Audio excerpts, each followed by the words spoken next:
Well, before we get too sidetracked, let's go ahead and Yeah. do that introduction thing you were talking Yes. about so that people know who I am because, nobody here is going to know who I am. I am not a name that anybody should know. That's fair. Um, That is but fair. my name is Tyler Falck.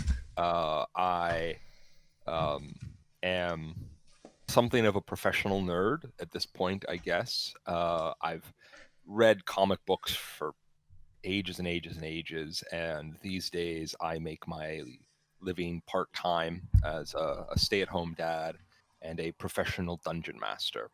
And that's not the kinky variety, that's the nerdy variety who rolls dice and narrates about goblins. um, so I mean that's me. But before any of that, before I was into D&D or anything like that, I read just literal shit tons of comics. I spent, Saturday mornings sitting in my local comic book store, just reading everything off the shelf. And when I was older and could drive, I drove to Barnes and Noble and I sat there reading everything off their shelf. So, I mean, I like these days, especially having lived abroad in Asia for the last few years, comic books have been a lot less of a part of my life. Um, I've kept up on some series that I was particularly interested in, followed a few names, usually not the big ones. Like, I couldn't tell you anything about what happened in like Superman stories in the last decade. I know that Batman had the death in the family arc, but I think that's the last thing about Batman.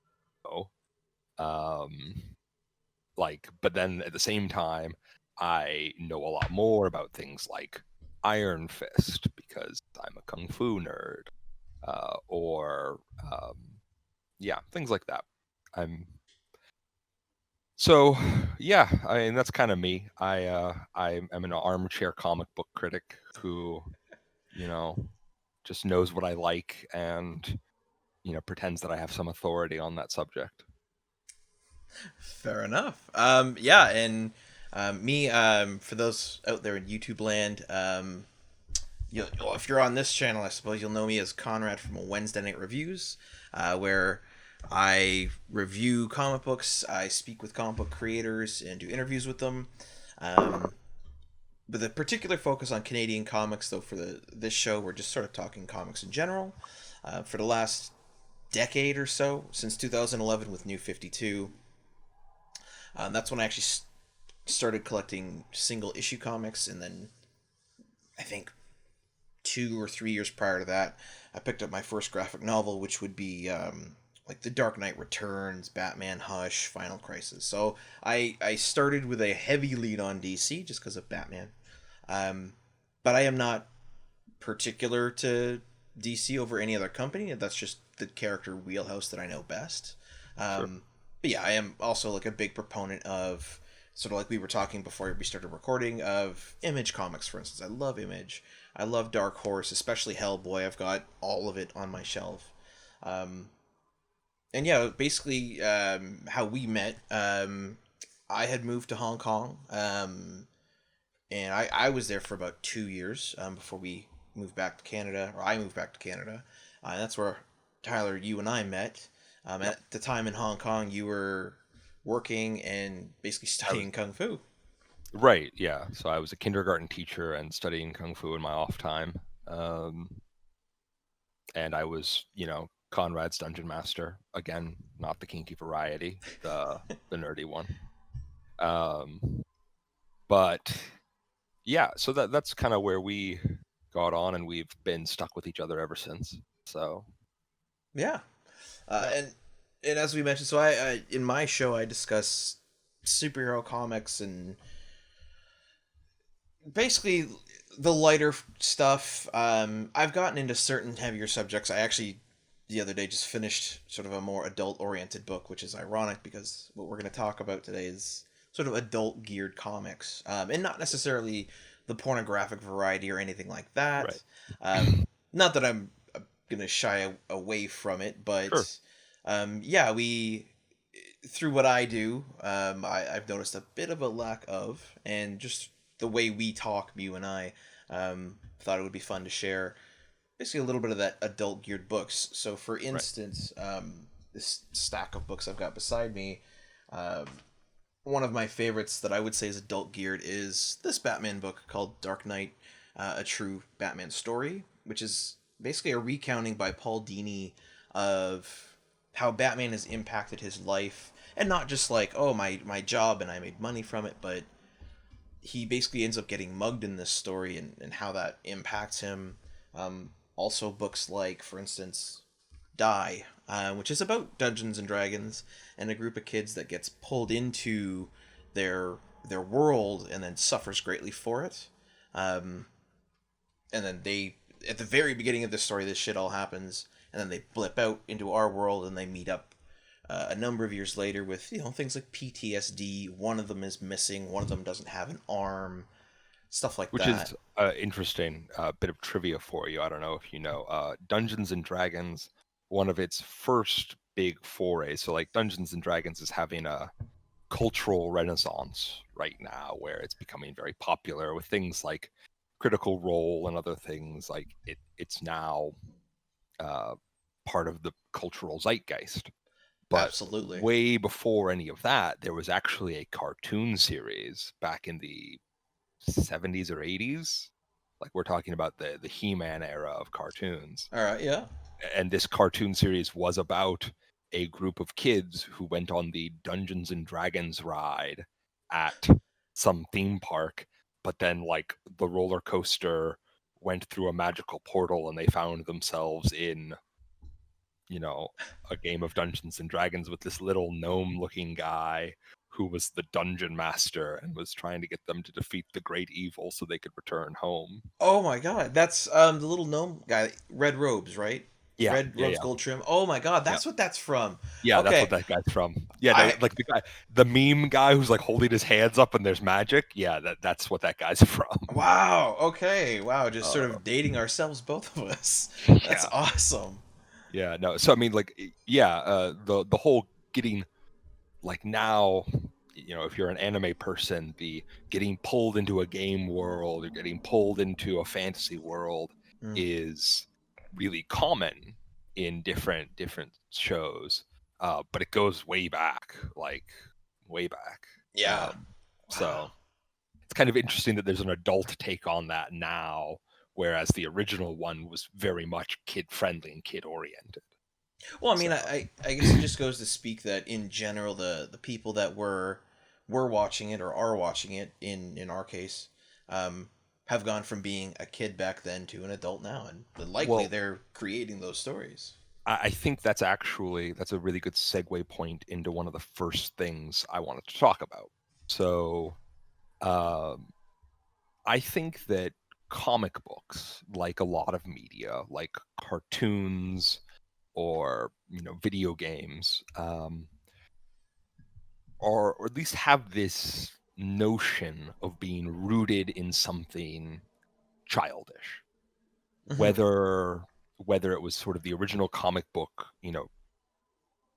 newspaper strips way back in the day when we're talking about like Golden Age Superman, Okay. or whether it's old classic He-Man cartoons where like He-Man carried a sword around everywhere, but in most of his battles he won them by throwing a boulder at people or punching them because they couldn't show blood.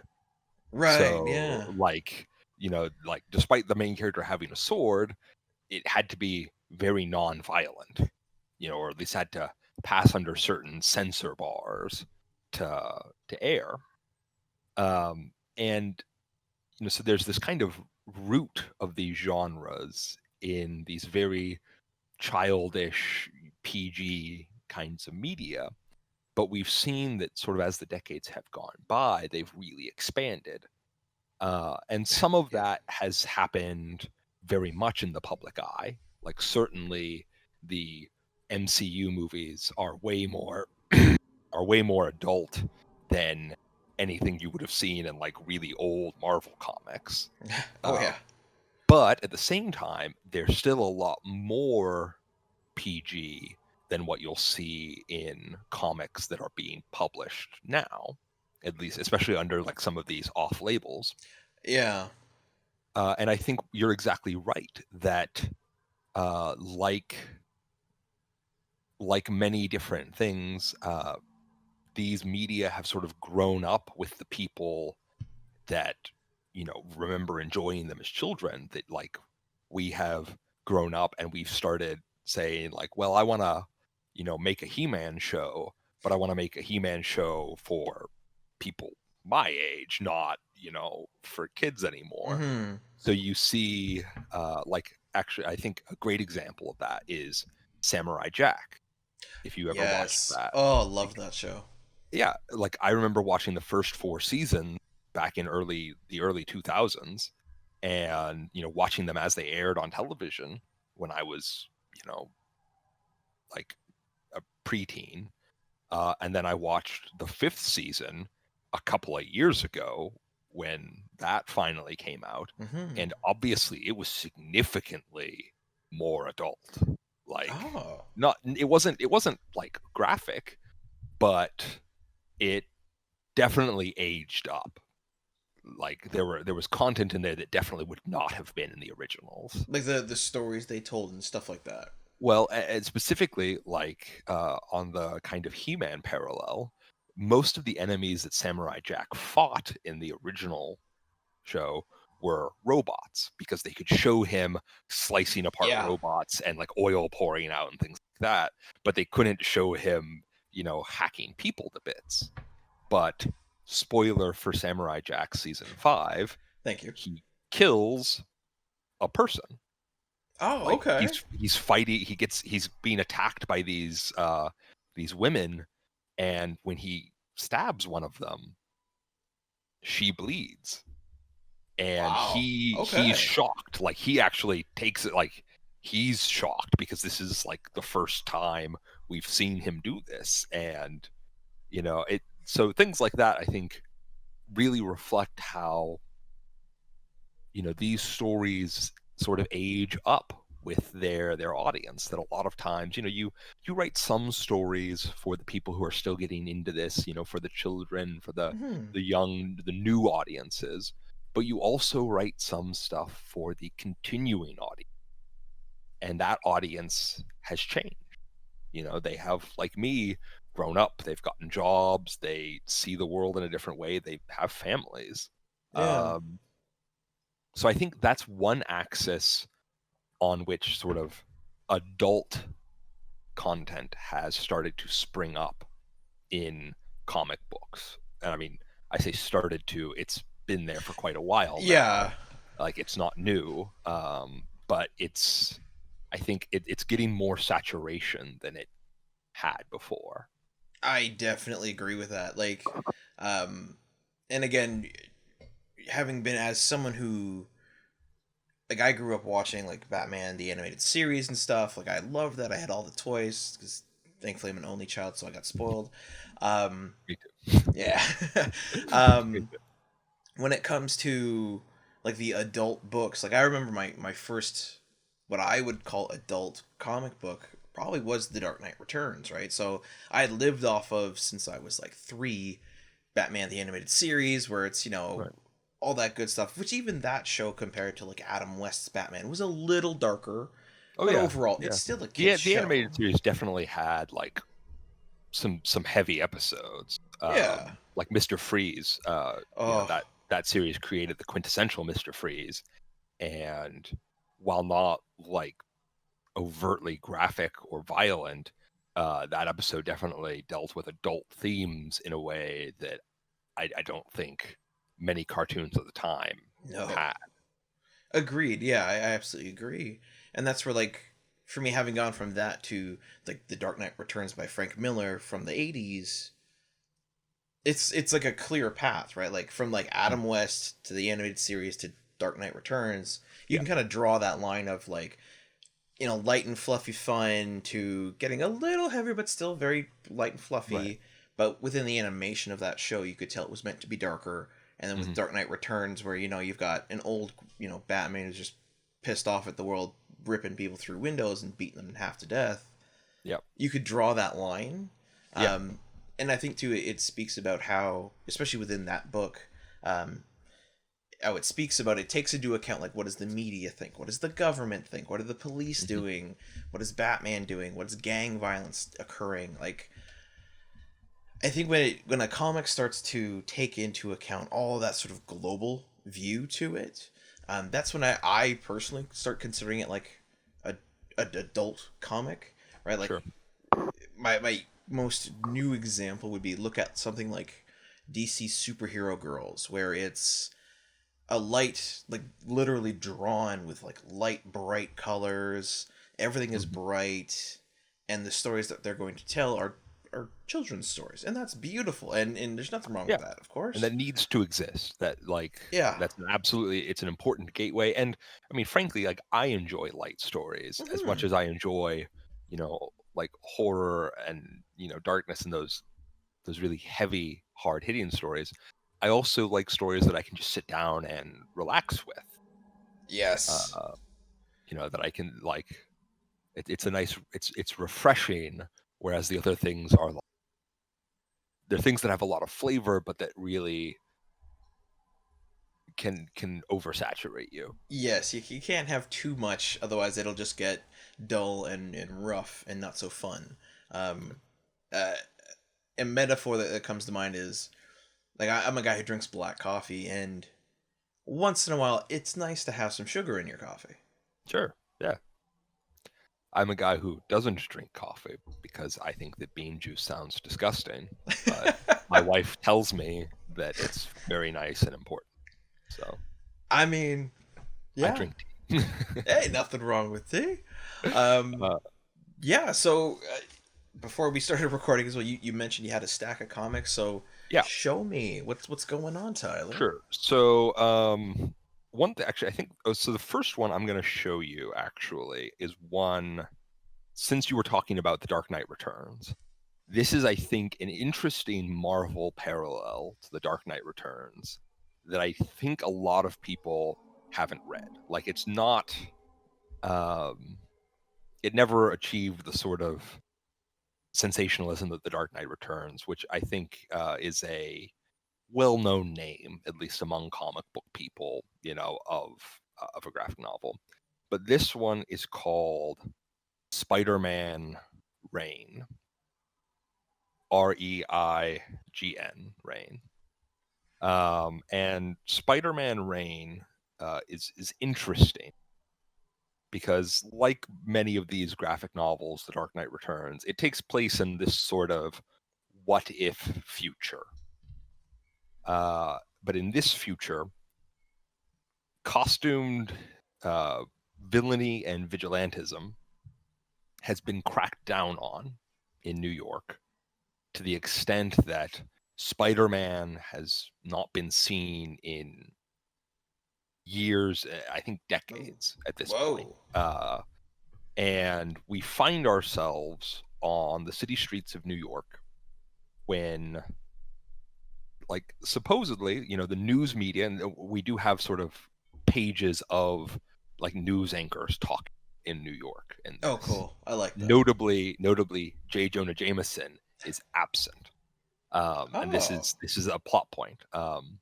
But they talk about how how good sort of this like no mask initiative has been, and how crime in the city has gone way down. But then we cut to the city streets, and we see that these like balaclava wearing like enforcer units are like cracking down on all criminal behavior, and they're like rounding up street kids, and Oh, it's wow.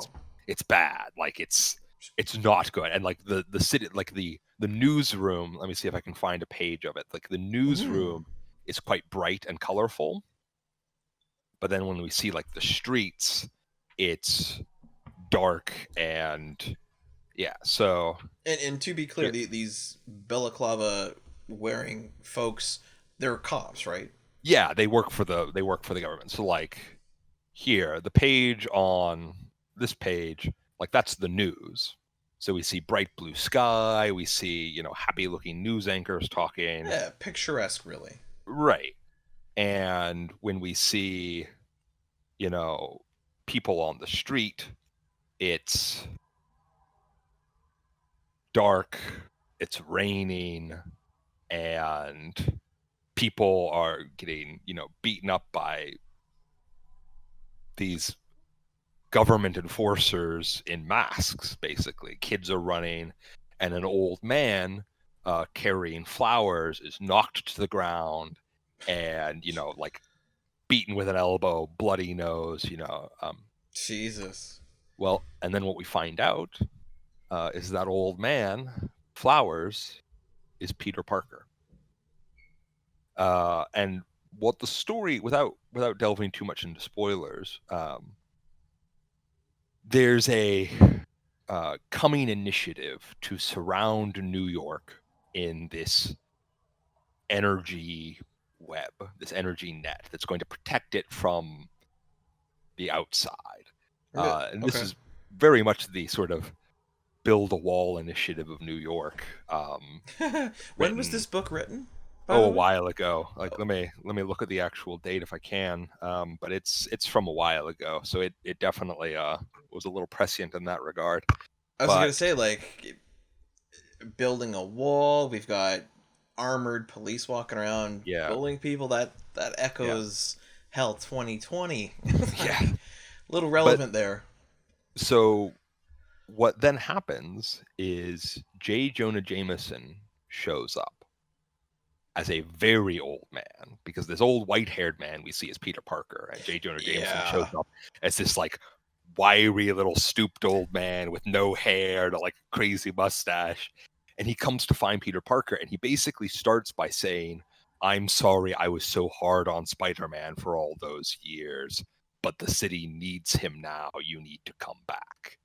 And Peter Parker's like, "No," and like is I think what's particularly interesting is we see Peter Parker as this frail old man, because the first introduction we get to him in the comics, he's beaten, he's bloody, and Yeah. he has his arm broken.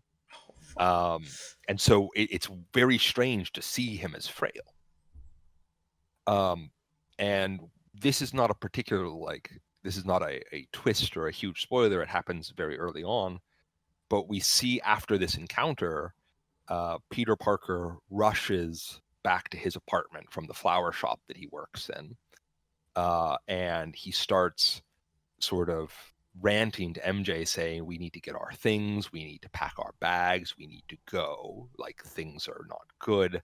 We need to get out of New York."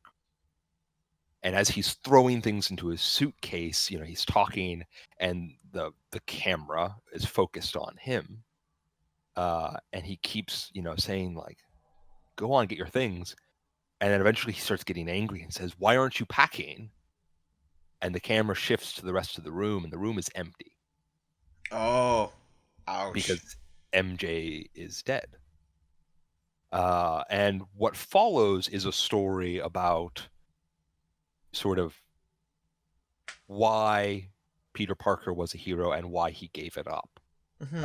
and why he chooses to put the mask on again in this comic book. And I cannot think very hard about the ending to this comic book without crying, so I'm not going to get into that right now. But Whoa. I think this one's a good example, because while there's definitely some violence in it,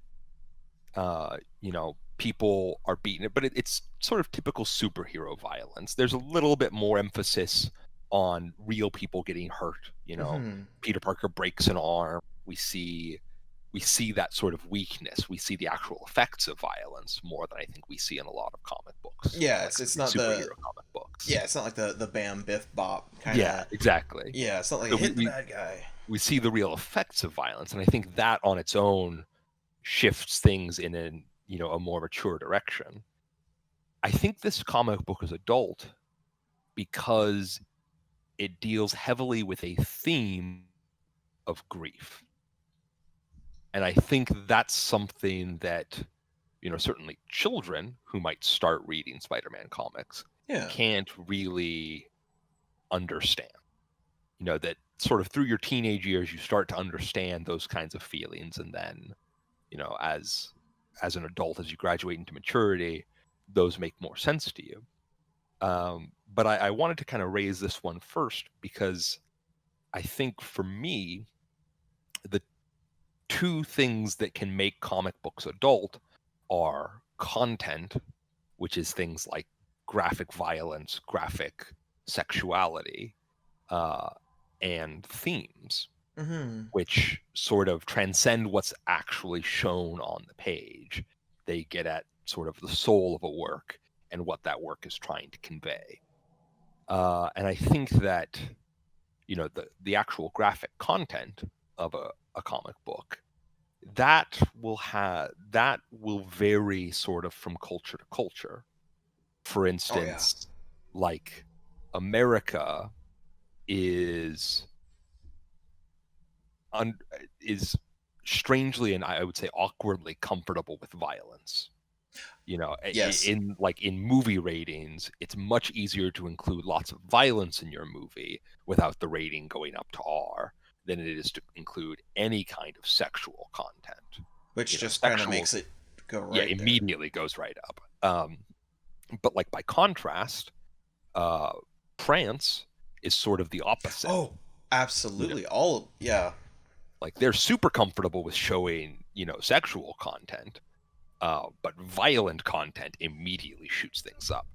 And I think like I had some friends who were French, and their sort of explanation for that I thought was very appropriate. Was sort of like, sexuality is something that we sort of expect most people will deal with in their lives. This is normal and, in fact, healthy.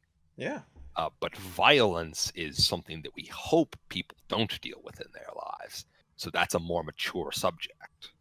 Like, kids seeing some sexuality, it's like, okay, I mean, but this is going to be part of your life. You know, You Violence is we grow something that you up. don't want it to be part of their life. And yeah, I mean, you can kind of argue what's too much to show people too soon, but I think in general that theory probably holds more water than the American theory of like, it's like, oh, it's fine, you can show them people getting shot, that kids will be fine. Yeah, like to sort of touch on that too. Like, so my other half, she's German. My father's German. And 2 3 years ago, 2 3 oh my god, some time ago, me and her went to Germany for a week to visit family and stuff. And we talked about like this kind of subject, especially when it comes to like films and TV made in America versus made in also Europe in general, because Yeah, in Germany it's the same way when it comes to sex and violence, where like when we were in Germany, we'd be driving down the street and there'd be an ad with a woman who was topless, and it would be for like breast cancer research or a clothing line or some other product where sex sells, but it's just a naked woman, right? It's a yeah, breast. Oh well. yeah. Um, but We like, have presumably all seen them at some point. yeah, or if you're young, you will, or if you were breastfed, hell, you sucked Yeah, on one. Not a yeah, big deal, really, right? It's natural. Whereas, like, yeah, like you're saying, violence. We hope no one ever has to deal with it. Like, you always talk about kids getting in a scrap and stuff, but like me personally, the only time I've been exposed to firearms is when I went to a gun range, and I got to shoot like a 22 caliber pistol, and it hmm was like it was a full hour thing where we went in. 20 minutes was okay. Here's how the gun operates. Here's how you take the clip out, load into the first round. right, Safety's on and off. Handle it, please. Never aim it at somebody or whatever. You're not shooting. Got the yep, whole course. Then we went into the range. Okay, load the magazine, or the whatever it's called. Put it in the gun. Aim down yep, range. Count fire. And that was like a big like whoa, right? It was a very fun experience. right, And firearms as a tool I think can be very fun, yeah, but at the same time they were killing weapons. Like that's what they're designed for. right, Um, and I think in Europe too, where especially with films, with comics, anything, the acceptance of nudity as a very natural thing, we all have naked bodies, right, is just, yeah, it's like okay, yay, you're naked, whatever. And I remember one time we were driving down the Autobahn highway, and Vanessa looked out to the right, and there was just like a nice little field where it met a creek, and there was just like 20 naked people just like chilling out, enjoying the sun. And I looked over and I'm like, oh, naked people. And Yeah. and like full view of a highway, and I thought to myself, you'd never see that in Canada or in America, but Right. like they're not hurting anybody. Who cares, right? Yeah. Whereas Yeah. like Exactly. if I saw like 20 gathered people with guns around, I'd be like, okay, I'd be what the significantly hell? more concerned personally. Right. Yeah, like that would be like, Like what? And I think definitely that. dating ourselves a little bit too, because it's January 19th, and as an American, a whole bunch of people gathered with firearms has been an issue lately. Yes, it has. Um, but So I think that definitely affects comics as well. And what I find yeah. interesting, where you mentioned about Spider-Man Reign or Dark Knight Returns, or many stories, I think, especially those adult geared books, there seems to be that trope where our young version of our hero, a young teen or 20 to 30-year-old Peter Parker, Right. 40-year-old Batman goes, screw it, I'm done, I'm taking the cowl off, taking the mask off, I'm not a hero anymore. He gives Right. up for a period of time until it gets bad enough that they're like, all right, I have to do something. Yeah. And I think that trope is very interesting to me because, especially with what we were talking about, where, kids watching He-Man and Spider-Man as a kid, like I'm thinking the old cartoon, Yeah.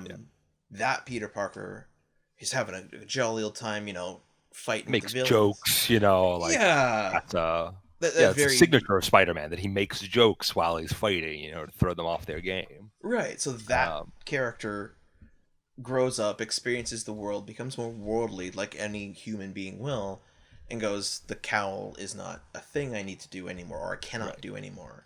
There's like that maturity of it, but then it comes back to the mask again. And I find that interesting because it's like it's a loss of innocence in a Hmm. way, um, which normally that's the end of that kind of story, right? You've lost your innocence, you've matured, you adapt and move on in literature.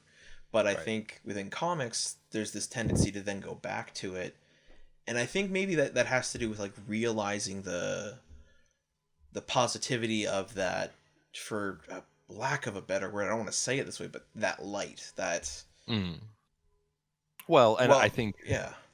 I think it's probably multidimensional there. That there is something to be said for having these just fun stories where you know superheroes save the day, and they're often realistically heavily violent heroics are without too much serious complication, right? Like Hmm. Spider-Man has the strength to lift up semi trucks, in fiction. Like he's been shown to be able to pull off those kinds of things.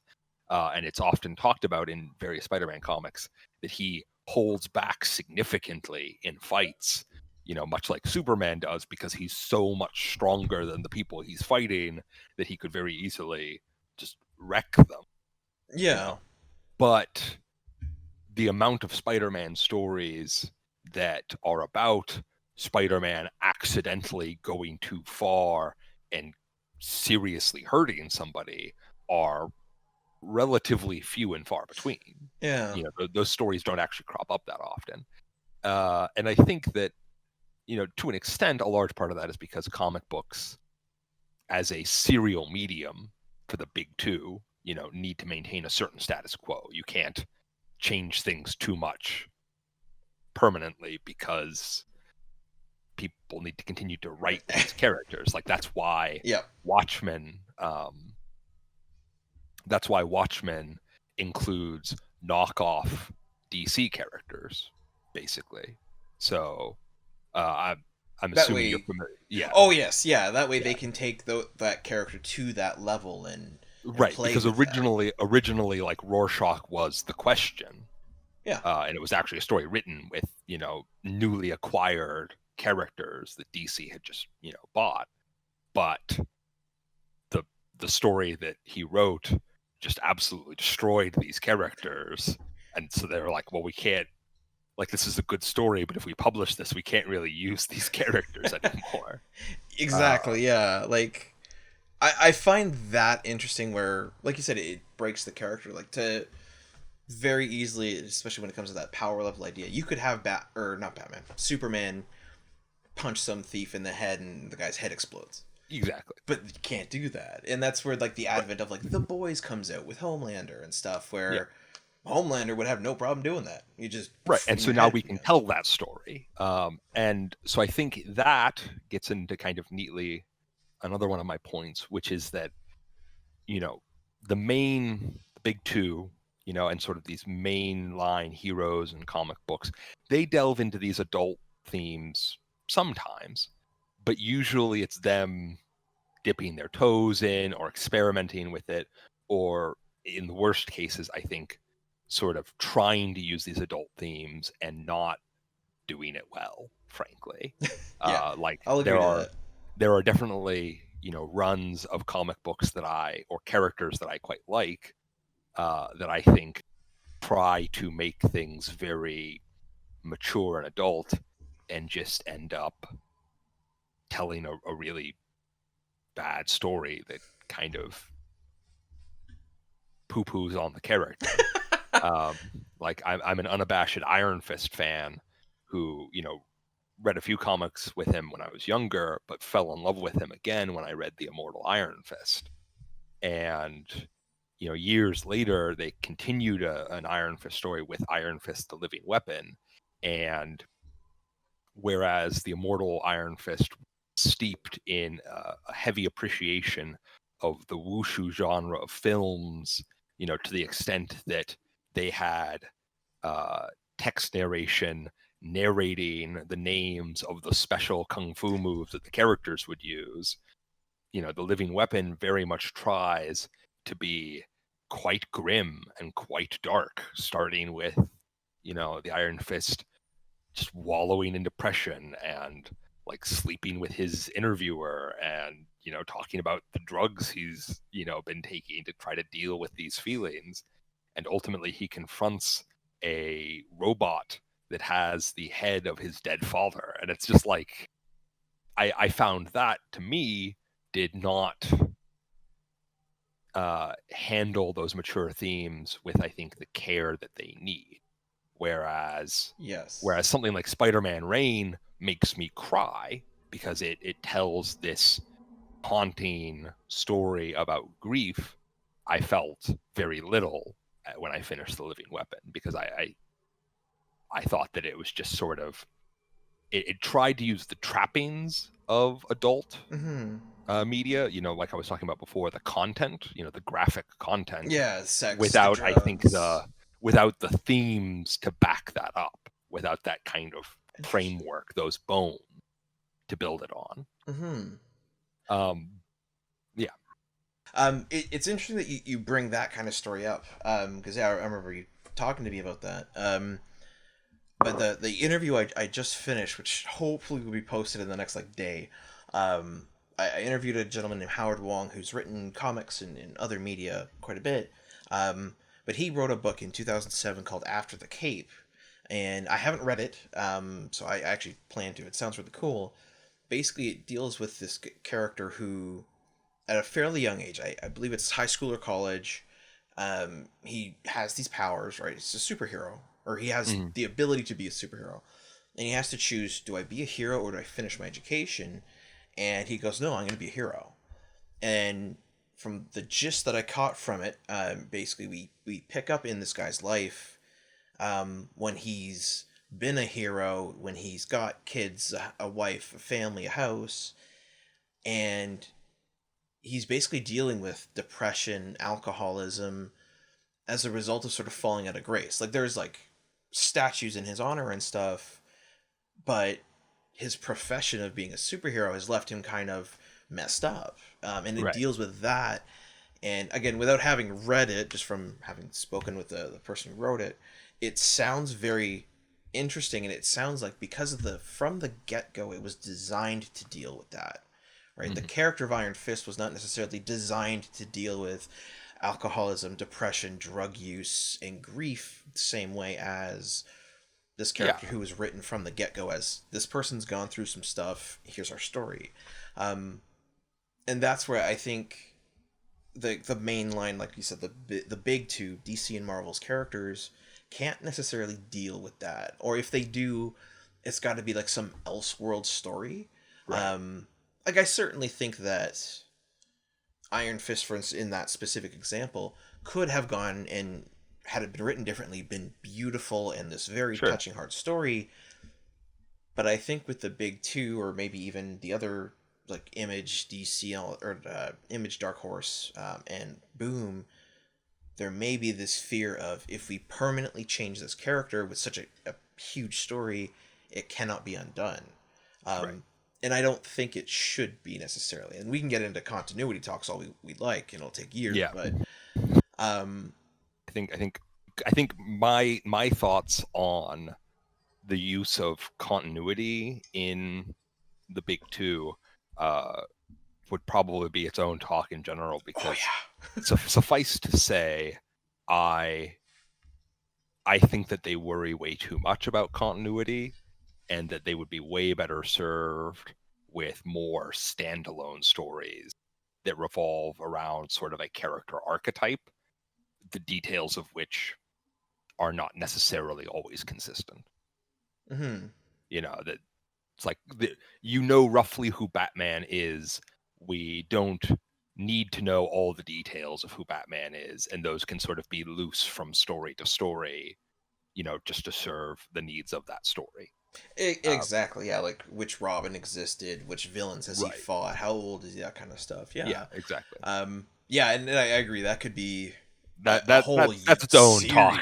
Yeah. Let's not touch the continuity and canon talk yet. So but yeah, I'm already feeling the itch where I'm like, ooh. Yeah. But yeah, I definitely think that there's, when it comes to adult content in comics as well, like one of my favorite series that I think deals with the adult stuff beautifully is a book called Blacksad, and it's a long road to get to North America. So it's written and drawn by a Spanish group of creators. I believe they're Italian, or are they actually from Spain? I think they're Italian. And then it gets translated into the French and published. And then we get it after it goes through Europe and gets translated, and then it comes over here. So it takes a while to get here.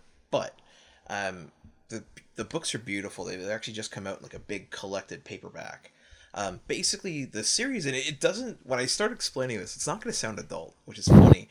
The series Blacksad is about John Blacksad, who is an anthropomorphic black cat with a white, I want to say a maw, but it's a cat. Like his mouth is white, and he's got whiskers. So he's got like a white goatee sort of thing. Basically, yeah. That's and he's like a taller guy, but he's a PI, right? Like in like the 1920s or 30s. Like he's got like the trench coat, the white button-up shirt with the tie and the suspenders, and like his partner friend is like, I think it's a weasel or some sort of rodent creature, and they're like a photographer, but because they're physical attributes, they can get into places and take pictures and listen to people, and they give them tips and stuff. And what I like about it though is that world where it definitely should be like this light, fluffy, oh, he's a cat. Right. Where's the good one? Here. This is it. So I saw this on a bookshelf when I worked at Chapters, and it was like, oh, I have to buy this. It was not even a thought. That's Blacksad. Okay. And actually, here's a good shot of him looking rather depressed in his office. Right. The first thing that you see of John Blacksad in his comic is him investigating the death of a woman whom he's, like the murder of a woman who he's been with and is quite frankly loves. and it deals with sort of more about the story that the character goes through, where they have to investigate why this happened, but you could see the impact on him. You see him pick up a bottle of whiskey and drink, and they Right. use that noir sort of style to show him being that like depressed, like life is horrid. Right. And throughout the series, like there's 3 total hardcovers at the moment. They're all collected into this paperback. I think this is the 3rd one. You see him in Amarillo here, looking rather contented and bright. Right. But like the range of stories that they can tell in this series, because of, and maybe it's because he is a cat and he's not a person. Like they talk about in this, like the KKK. Like there's a group of polar bears that are all like, oh, you have to be a pure white animal and blah blah blah. And there's even a scene with them all in hoods and burning a cross, and they've Right. taken up black I creatures. I've noticed in the past that like Europe views anthropomorphic animals characters differently than we do, I think, in the West, Oh yeah, or in, I think like in the so. Americas, where here it's much more a sign of this is a media designed or created for children, Mm-hmm. whereas in Europe, I don't think it has that same, No. not stigma, but sort of presupposition Yeah, that we're this was made for children, whereas here, like Who Framed Roger Rabbit is a not super adult movie, but it's an it's adult-ish there. movie, but that's specifically sort of juxtaposing the assumption that it's going to be childish because of the cartoon rabbit character with the mature content, which is Yes. like that wouldn't I don't think that theme would read the same in Europe, where there's not necessarily the Huh. same stigma against. I mean, it does, because Roger Rabbit is inherently cartoonish, Oh whereas yeah. Blacksad's art is not at all cartoonish, despite the anthropomorphic animals. But I think anthropomorphic animals here have an innate assumption that this is childish media. This is made for children. Oh, I well yeah, like when you say that, like my brain immediately goes to like, I'm gonna say this wrong, and I hope I don't. I think it's Milo Goes West. Um, Yeah, I think so. where it's a movie about like a little mouse with like these huge big eyes, and like set in like a western setting where he Yeah, travels west to find his family. Where it's very, even in that, like it has some like adult themes, but like sure. not really. I mean, like Um, all the Disney, like all the old Disney movies and yeah, stuff, have some adult themes, but like they are. by and large, yeah, they're kids, and like the Looney Tunes, for instance, like no one I've ever seen that's had a anvil dropped on their head has just walked away. Right. Thankfully, I haven't actually ever seen that. I've just heard of it. So yeah, I definitely think you're right. In America, and even Canada, in North America, we'll say there is definitely this viewing of anthropomorphic creatures as childish or Yeah, for children. it's inherently a hallmark of childish media, Yeah. or Whereas child-centered, child-directed media. yeah, whereas yeah, like in Europe, perhaps it's just that's just what your character looks like. Right. Uh, and like when it comes to adult comics as well, I think one of the things that they do deal with well is, especially when they're written and composed from the get go, is that idea of grief, or more adult subjects. So for instance, like I mentioned earlier, Die, where these kids get sucked in and they're dealing with PTSD basically and betrayal, um, from like within. Like I think being able to discuss that is a very interesting dynamic. Hmm. I do think there's one book I think that does this well, maybe two, but there's one book that I love, called Identity Crisis by DC, that I think kind of deals with that well. Where, for those of you who haven't read it, I guess this is spoilers, but like the book is, I think it's old as I am. Like it's almost 30. Basically, uh, one of the villain characters, Doctor Light, who ought to sound like a hero, maybe. Doctor Light basically rapes another hero's wife, who Oh yeah. is also a hero, and then all these like B-level heroes, I'll call them. So like Batman, Superman, Wonder Woman, they're off doing stuff. So like all of your B-level heroes, Green Arrow, Plastic Man, things like that, they're suddenly like dealing with the fact that, okay, what do we do? Do we just go find this guy and beat the living hell out of him? How do we deal with grief? And I really like that because the whole story, the way it unwinds, and these characters are from within them, the Justice League trying to deal with something so horrific. Uh, for characters that would normally no problem, let's go beat up the bad guy. I think that story dealt with it well because it made them all feel so extremely uncomfortable, unsure, and it also showed the different reflections on how people might take that. And I always remember at the end of the book, there's a scene where these characters all thought they'd hidden the whole thing, they dealt with it. The main heroes, the seven, didn't need to know. Right. And there's a scene at the end of the book where Green Arrow is standing there when everything is said and done, and Batman walks by and he's like, "Is everything good?" And Green Arrow's like, "Yeah, we're good." And Batman has this pause and looks at him like, "I know exactly what happened." And there's this thing where it's like, maybe Batman's thinking, should I deal with Do these I guys? say anything or Yeah, do I say anything? Do I take down these leaguers who just basically did what they did? Or maybe is he thinking, you dealt with the problem good, and the Justice League, like the big seven, are maybe more attuned into the stuff than we think they are? Like, I liked that for the implication that yeah, sure. the seven were not blind to things like rape, genocide, murder, but Yeah. definitely not having them directly involved was a good touch as well.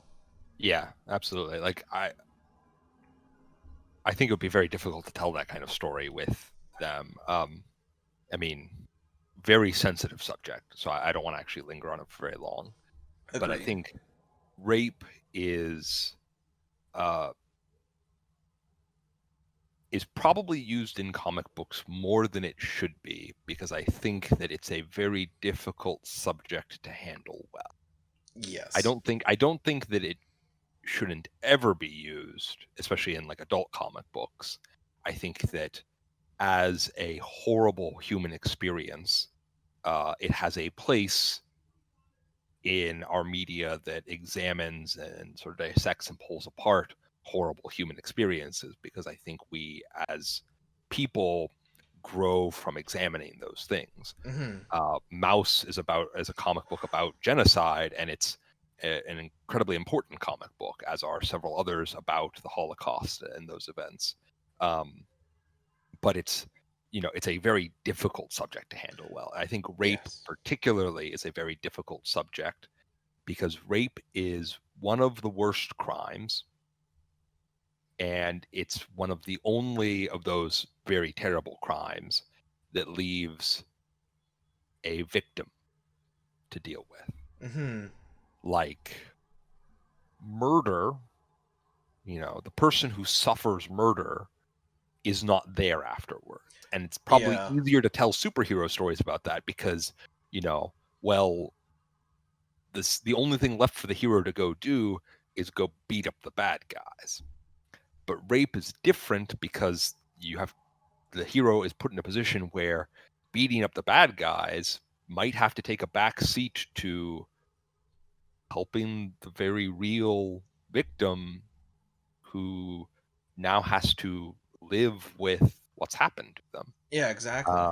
And so I think like it's something that I think has definitely been used too much in comic books.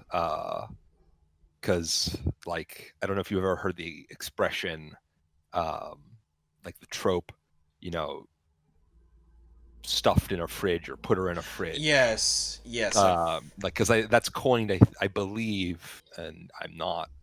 That's an event that happened in Green Lantern, where Green Yep. Lantern came home and found his then girlfriend killed and stuffed in the fridge. And it's a term generally about how female characters, especially female significant others in superhero comics, were sort of used as disposable plot points to urge the hero onto, some story about grief and loss and, action. Mm-hmm. And I think that, rape has been used in that way before as a way to motivate the hero to go do things, and that's absolutely not doing it justice and not handling it appropriately. So it's one of those subjects that I think is more often than not approached with comic books, because most writers don't treat it like the important story that it is. They use it as a sort of springboard for another story, and that's not the reverence it needs. Exactly. I think if you're going to address something like rape, you have to absolutely approach it from the lens of, I think, yes, get the bad guy, but like think about it from the victim perspective. So Yeah. here's actually on that subject, and I said I wanted to not spend much time on it, so I Don't won't linger on it, but let's talk about it. but Yeah. Okay. one of my other comics that I brought today is another one from the Big Two, another Marvel comic, for one of my other favorite Marvel comic book characters, Ghost Rider. But this is particularly a very interesting Ghost Rider comic. Ennis and Crane did a few Ghost Rider comics during the day, and this one I thought was particularly interesting because the lore of Ghost Rider is varied and deep, and very confusing because it has been retconned several times. And retcons, again, won't get into it, but the reason that I think continuity is generally not a great idea. But this one in particular is interesting because this is Ghost Rider Trail of Tears. And if you have the barest of historical awareness, you should understand that subtitle implies that this is going to be serious. And I think they generally do a pretty good job of it, particularly because the main character of this book is not the Ghost Rider. The main character of this book is actually an ex-Confederate soldier who, having been left for dead on a battlefield, is saved by an emancipated black man, brought back to his family's farm, where he lives with his wife and children, and nursed back to health.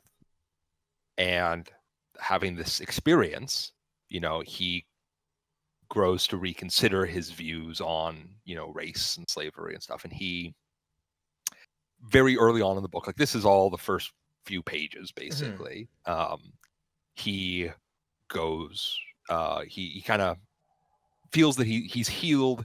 He works for a while to settle his debt with the family, and he, sorry, my cat.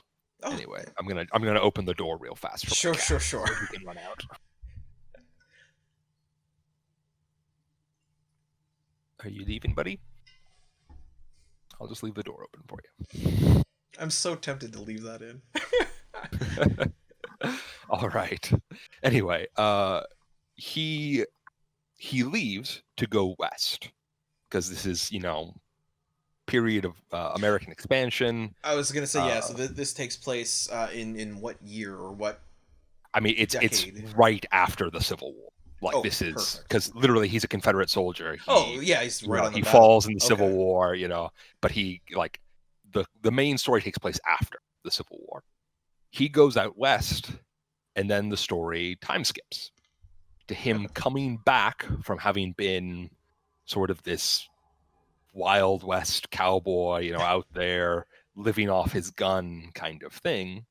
He comes back having made a little more something of himself to, pay back some more of his debt to this family and visit them because they are his friends. He has developed this relationship with them and he wants to come back and see them. Well, that sounds rather nice.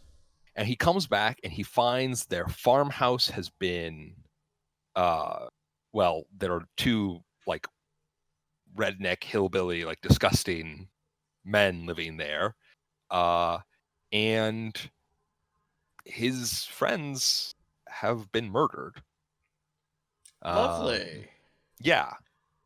And what follows then is the Ghost Rider, a figure in a Grim Reaper looking Ghost Rider, in a long black kind of billowing, just not even like a cloak or a robe, just kind of swirling cloth atop a black steed with burning eyes and a half skeletal face, appears on the hill and begins exacting its vengeance on the people responsible for killing this family.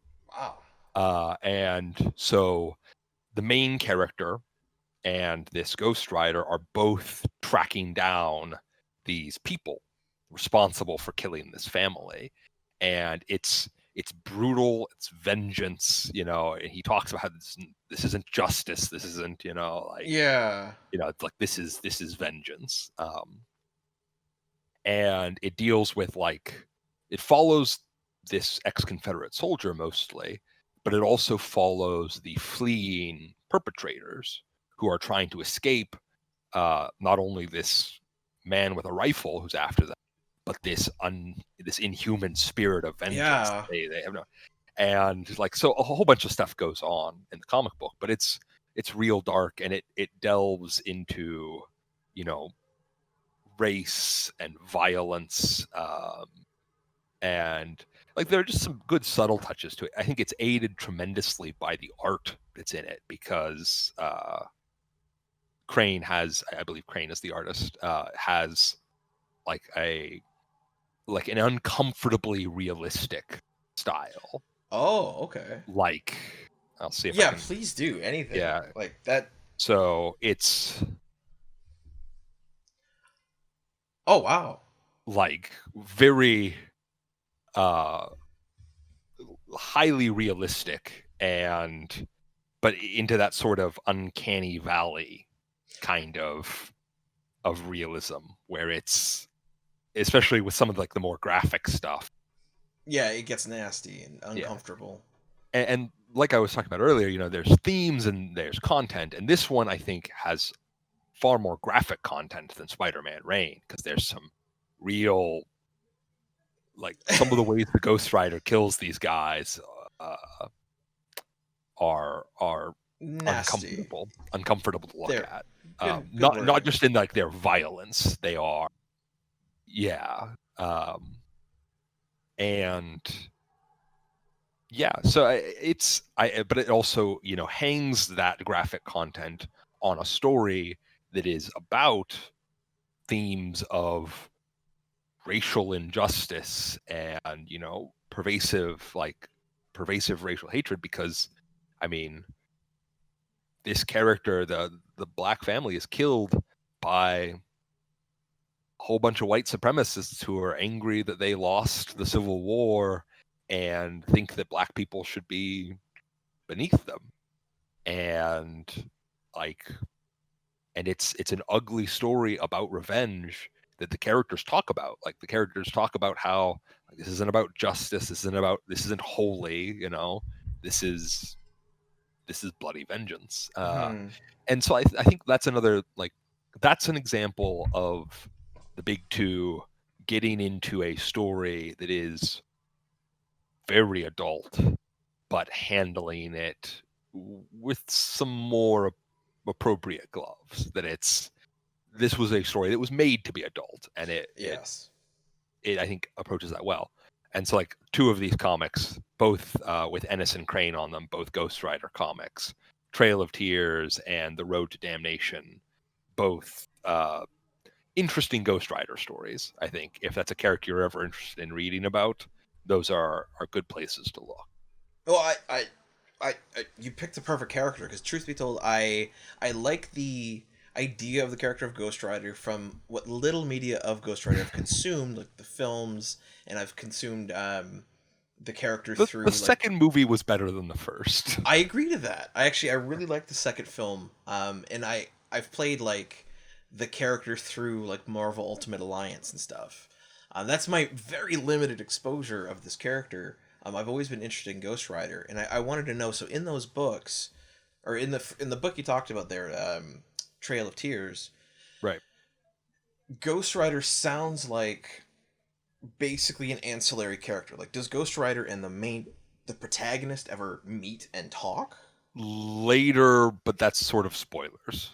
Fair enough. Because, like, as always, Ghost Rider has a human host or a mortal host, you know. But as is a, common thread in Ghost Rider comics, the Ghost Rider is not just an alternate, like a costumed identity that mortal puts on. The Ghost Rider is a possessing spirit. Yeah, it's its own Does it. character. Yeah. And so, like, he doesn't ever talk to the Ghost Rider, but he does talk to the mortal host. Okay. And the question of who the host is A part of, yeah, okay. is a part of the story. Then I don't want to spoil anything else for myself, because that sounds like an amazing book. Like, what I think, when it comes to the big two and their cast of characters, one thing that book sounds like it does well, and I enjoy when they do, is use the hero or the character, the Ghost Rider in this case, not as the main character, but show the impact of that character on the lens of another. I think especially on normal people, Yes, is one of the best places it's used. yeah. Like, I think for me, like, an ideal, and I don't believe I've come across this yet, but like the idea of a Batman story where Batman, the Caped Crusader, the Dark Detective, is not the character. He's this thing in the shadows that if you need to meet him, it's not going to be a good time for you. Right. But looking at that character, Batman, through the lens of a street level thief who could be beat up by Batman, or through someone he's saved. I like that idea. I actually know a comic book that's like that. It's a graphic novel. Okay. I don't have it on my shelf right now, so I don't know where it is, but I definitely owned it at some point. But it's just called Joker, I think. Yes, by Azzarello and Liebermejo. Yes. I love that book. Yeah. Oh my Yeah, god, thank you. because it's about a street level thug who works or ends up working for the Joker, and just like sort of is witness to this escalating insanity between the Joker and Batman. And yeah, like that I think is another good example of sort of uh I think it's easier to tell these adult stories when these characters who are larger than life aren't necessarily the focus, because you can either humanize them, which can be harder to do. Because you're taking them off of that godly pedestal. Yeah, which I mean, I think there's an old adage about Marvel and DC where they say Marvel comics tell stories about people who happen to be superheroes, and DC Comics tell stories about superheroes who happen to be people. Yes. And I think certainly not always true, but it generally gets it, like the focus of the two big publishers. But I think it's harder to humanize some DC characters who are just really far beyond the concerns of normal people. But yeah, I think that like stories that are about these characters from the perspective of a person who is sort of just caught up in the wave of destruction or whatever that comes along in their wake is something that I've seen done very well. I'm sure it's probably done very badly too, but that's everything. Yeah, like one thing I find interesting is when we're talking about a character who, like the Ghost Rider, or like we've sort of been talking about, where the character that the book is named for is not necessarily the main character. I like that, to me, because you can explore that very human element, with the godlike characters being godlike. At the same time, like what that makes me think of, especially because we're talking about Ghost Rider, I think about Spawn a lot for that, because when I think of Spawn, it's interesting for me. So I haven't read all of Spawn. Let me be clear. I've read the first 114, give or take, issues. So like basically McFarlane's real run with Greg Capullo and everything. Mhm. And The really original stuff, because I remember reading some of that stuff when it was coming out when I was a little kid, which was probably not super appropriate for me to be reading as a little kid. It's But fine. It's fine. But yes, like that stuff where you're taking this character who starts off like they're like special forces, super well trained military. They go to hell after being betrayed and stuff. But what I always enjoyed about that Spawn's story was often you had moments of like when there's not like some zany big bad guy. You had moments where um, for those of you who don't know, Spawn is more or less homeless. Like he's just this grifter who's dealing with having been damned and yeah, cursed the specter of Al Simmons. yeah, exactly. He was a person. He's dealing with not being that person anymore. So he lives in like the back alleys of New York, and in this fictitious world, he's surrounded by homeless people because that's just who's there. And what I've always enjoyed about Spawn was when it focused on the homeless people, and they're to be clear, they're very fairly well fleshed out characters. They all talk to each other, they support each other. There's clear community among them, and then it's always like some gangster, some drunk idiot, some cop who's on a power trip and wants to come screw with these homeless people. And that's like the one thing that makes Spawn stand up and be like, yeah, no, get the hell out of my neighborhood. Like, these are my slums, and he deals with them in rather harsh ways. And I think because the Rather harsh ways. yeah, Yeah. it's putting it lightly. But what I always enjoyed was so the comics themselves that they had black heavy inks, but they're very bright, right? McFarlane's art style, and then when Capullo took over, like not Batman, Spawn's red cape is like the reddest red that you could have, and it's this big flashy thing. And his costume, though it's black, it's got all these highlights in it, and the chains are shining. So he's drawn as this like dark character, but he's very bright. he Um, has a he has a very interesting design. I wonder sort of if Spawn was created today, what he would look like. I think he'd look very different. oh yeah, Because like for people not versed in Spawn as a character, Spawn is a dead man, and when we see him sort of without the suit, he's literally like a decaying corpse. It's heavily scarred and riddled, I think, with maggots at various yeah, points. yeah. Um, Actually, he's but on my he, wall, and that, where is it? Here.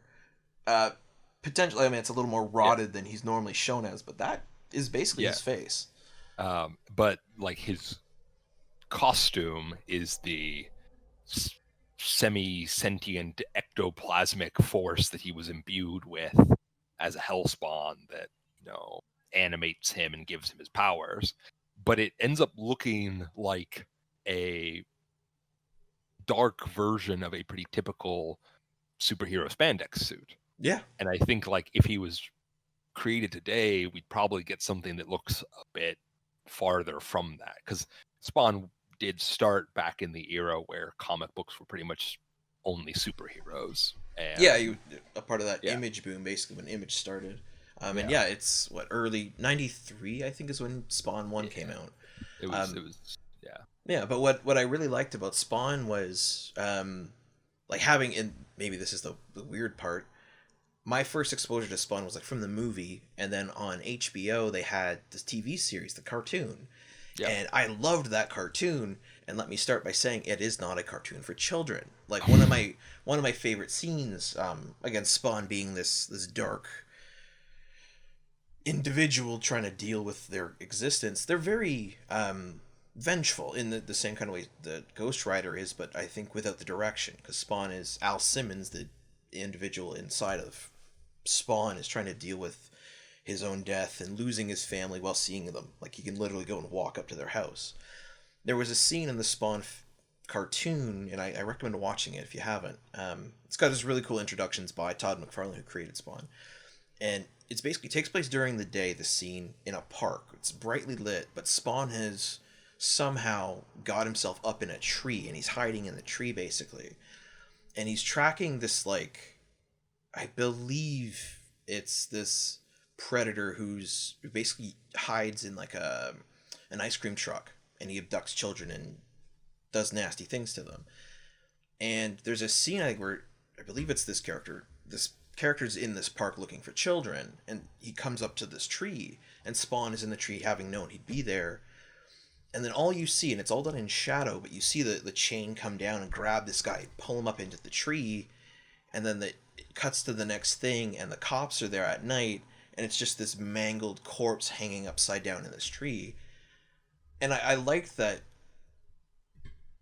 this that whole scene is played out almost through the scenes of someone standing in the park who just happened to catch it. Right. And I think these darker characters that are, well, Spawn isn't always, but are more pure. When you're telling the story of someone catching their action, that's more interesting than like trying to deal with the Right. little bits of them. Well, and because Spawn is a very inhuman character, and he's difficult to sympathize with directly because his experience is so divorced from the average readers. No kidding. It's I think it's important to like it's why you get in like classic science fiction movies or books, you usually have a viewpoint character who is naive, so that when people, like when we encounter weird things, some other character can kind of just explain it to them, and therefore the audience can hear the explanation, right? And that, without being so directly an info dump, is why it's very relatable viewpoint characters are important for some stories, because they give us an understandable window into this world. So yeah, I want to dial back for just a second to something we were talking about with viewpoint characters in media that's particularly about very godlike characters. I'm just gonna say my favorite author, and I don't think this is in question. I'm pretty confident saying he's my favorite author. Okay. Neil Gaiman Okay. has done a lot of work on novels, but also a lot of work on comic books, having written Sandman for at least almost a decade, I think. Something like that, yeah. Yeah, Sandman ran for a long time, and actually worked on Spawn for a time being. Yes, he did. But so the titular Sandman is the focus character for the first arc of Sandman. But as you go forward in the story, more and more of the arcs of the comic book sort of don't necessarily have other people as viewpoint characters, but sort of start revolving around this expanding cast of side characters, because Dream, the main character, is, even among the godlike endless, even among the many actual gods that he interacts with, is a particularly difficult character to empathize with directly, because he is very closed off. He is very emotionally distant, and that changes over the course of the story. And as a big part of the story is his developing personality. But it's important to give him these sort of stories that focus around more human characters. Like the second arc is about a young woman who is, Dream has reason to be looking into her for various reasons. She poses a problem that he has to deal with. And her experience stumbling into a convention for serial killers. There's a serial convention, which is out and out called a serial convention, and they have it in a public, like in a hotel, but it's actually a convention for serial killers. As in people interested in serial killers, or serial No, killers to get together? actual serial Okay. killers show up to this convention, but they show up to it under the guise of people who are just really interested in cereal. And so they have like panels on serial killing and stuff like that. And Jesus. Okay. it's like that's the sort of thing that you'd only find in a Neil Gaiman work, but it's Agreed. great. It's great. And this young woman Just who stumbles into it. yeah, just for a little bit of context, what is it? Just for myself and for everyone out there, Sure. what is it that Dream, the I guess the titular character of Sandman, Yeah. does? What is their function? So Dream is one of the endless. Among his 7 brothers and sisters, he represents one of the fundamental aspects of existence. He's a personification of fundamental force. And he's one of the elder 3, Destiny, Death, and Dream. And each of them is supposed to, sort of by their existence, also define their alternative or their opposite. So Destiny defines like free will, Death defines life, and Dream defines reality to an extent. Okay. But they also govern, more directly their sphere of influence. And so Dream governs the dreaming land where all people go when they sleep. And he appears differently to all different creatures because he always appears as something that they personally can relate to and understand. But so he is charged with maintaining the dreaming land because it's an extension of himself, and for plot reasons, at this point in the story, the dreaming land is in massive disarray. Okay. To go fix it, and going to fix it involves finding this girl. And so then, kind of from that point in the story, it stops really being about Dream, and he actually shows up only minimally for several issues, where it then focuses on this girl who's looking for her family and stumbles into this convention for serial killers. But I less want to talk about this specific thing, but more his universe in general, because 2 of the comic books I have here are from this universe, and they are Death, The High Cost of Living, and Death, The Time of Your Life. They deal with Dream's older sister, and very much like in Sandman, Death is, while the titular character, not the viewpoint character. Yes, and for those out there, because I love Death. Yeah. I was not aware that Death was the older. Yeah. Is Death the oldest, or is that like no? Death? Destiny is the oldest. Destiny, Death. Destiny is the oldest. Death is second oldest. Then Dream.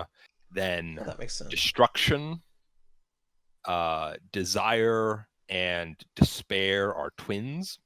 And Delirium, who was once Delight, is the youngest. Okay. I believe that's the order it goes in. That's but cool. I have not read Sandman in like half a decade. So. Yeah. I like this, and they've already shown her on the cover there.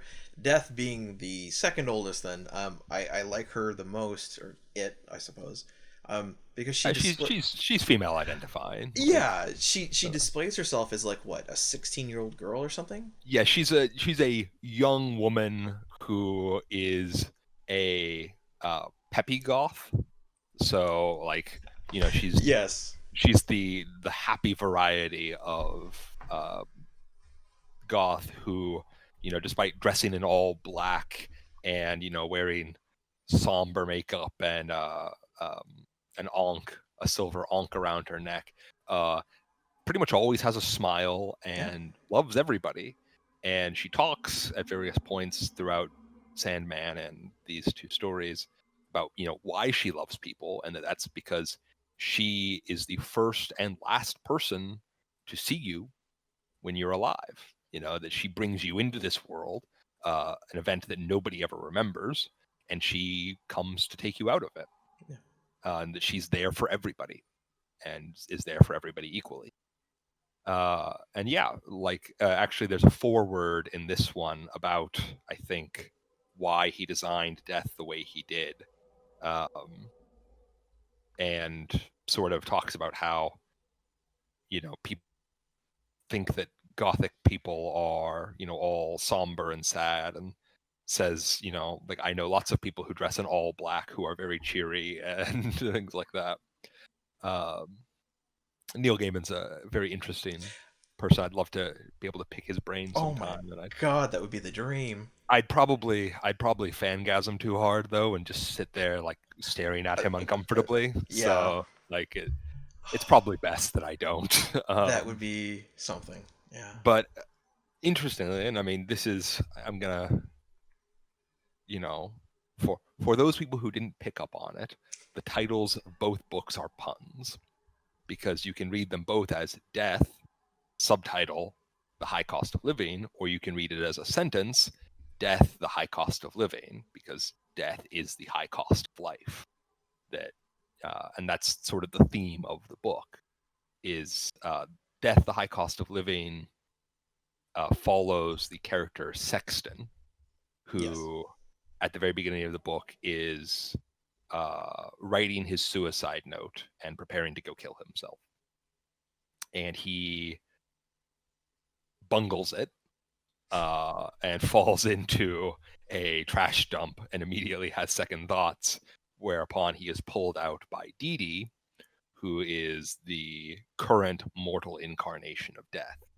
Because Neil Gaiman, being a huge mythology and folklore nerd, draws a lot on those sorts of stories, and the idea that death spends one day every 100 years living as a mortal to better understand the lives she takes is the central conceit of this story.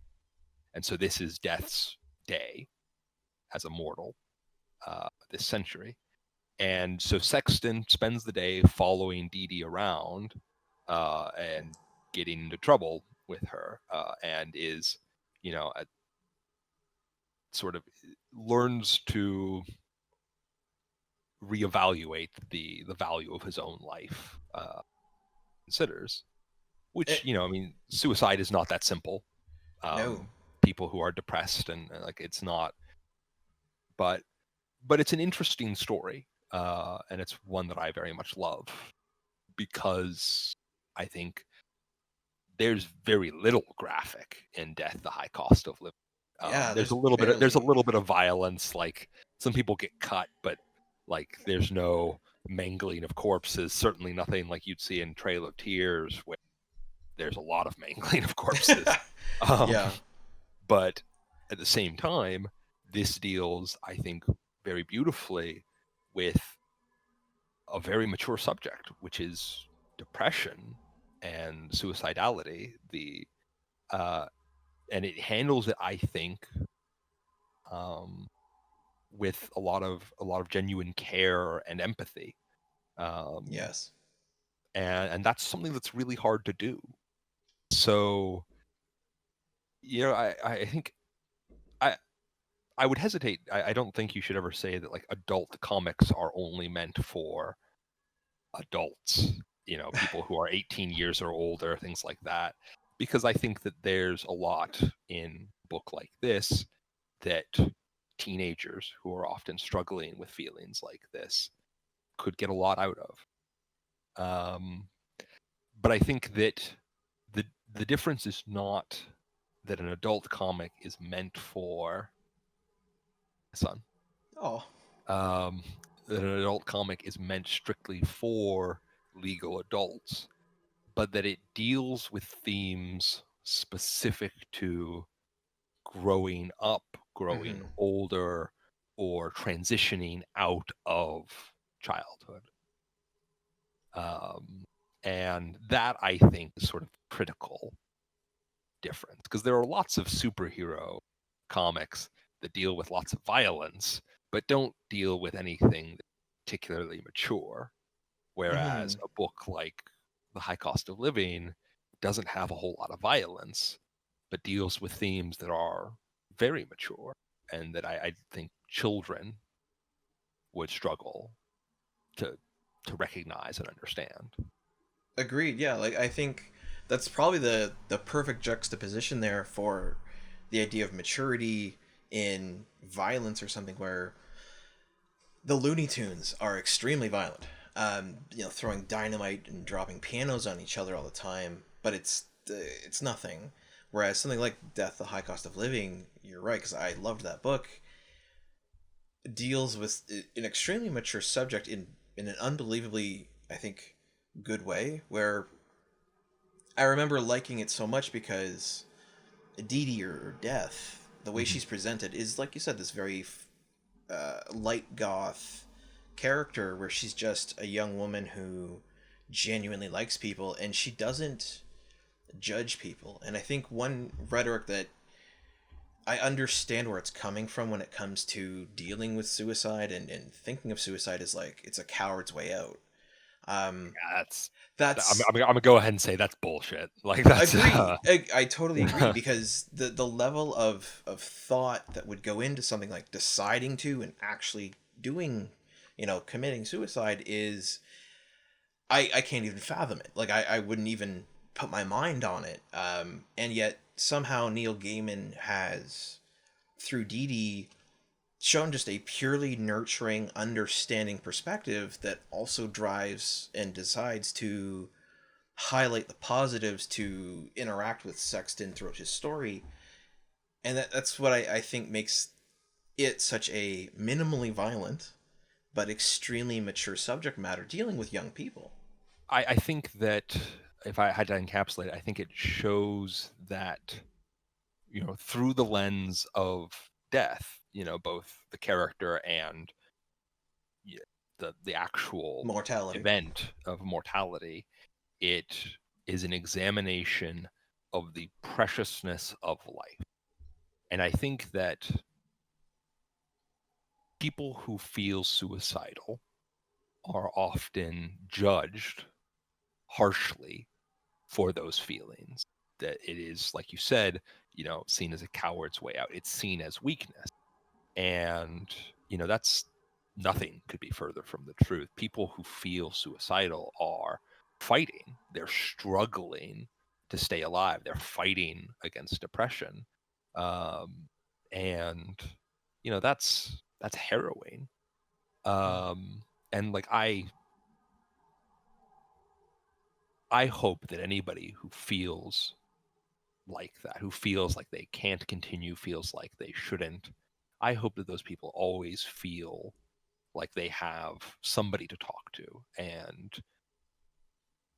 I there are suicide hotlines pretty much everywhere. So I hope that they take advantage of those resources and talk to somebody. You don't have to talk to your family, you don't have to talk to anybody, but talk to somebody. Mm. But you know it's not anybody else's place to judge your struggle for life. It's a value that you have to find for yourself in your life. And I hope that everyone gets the help they need to do that. But anybody who tells you that you're weak for struggling with that is frankly an asshole. Um, Yes. so yeah, I yeah, that's my 2 cents on that. Agreed. No, I absolutely agree. And I would hope that anyone out there that interacts with this show, um, that is feeling that way, it heeds your advice because I've never heard that actually put so eloquently. It is a fight for life. And yes, I hope people out there get the help that they need in whatever form that comes.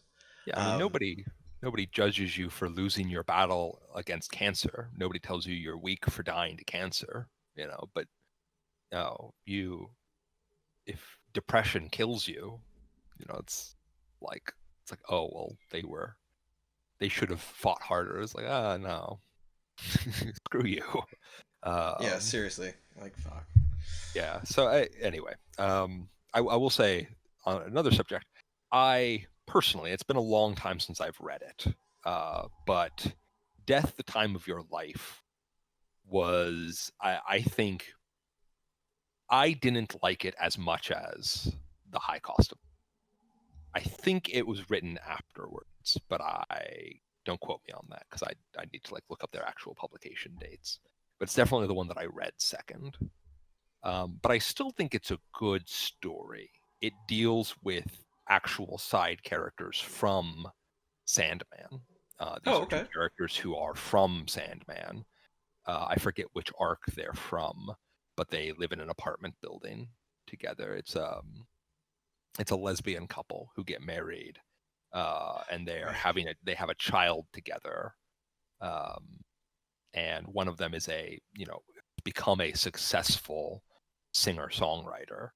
But the story deals with her infidelity and drug use and some other things like that. And it's again sort of an interesting story about, I mean, like I said earlier, the endless define their opposites through their existence. And these Mm-hmm. stories about death are actually stories about life, in finding the value of it, or in the time of your life, sort of learning and deciding what's important in your life. Because the character who in Sandman was a struggling singer songwriter has found great success in the time of your life, and is now struggling with something very different in that they don't know what's important to them, and they are struggling with their family. Hey, buddy. Hi. So, yeah, that's yeah, anyway, it wasn't my favorite of the two. Sorry, I got off track there for a second. Baby distracted me. No, oh, Uh, it's some of that living that we're talking about. yeah. Um, but I think that they're both good stories. I think there's a third death story, but I don't know what it is. Um, I'd have to look. I need to look that up. But yeah. Anyway, the I think those are really good works that approach the idea of maturity, adult themed comic book content from a distinctly non-graphic Yes. perspective. Like there's, I think, more, or at least a little bit of graphically sexual content in the time of your life, but it's still, again, very, very minor.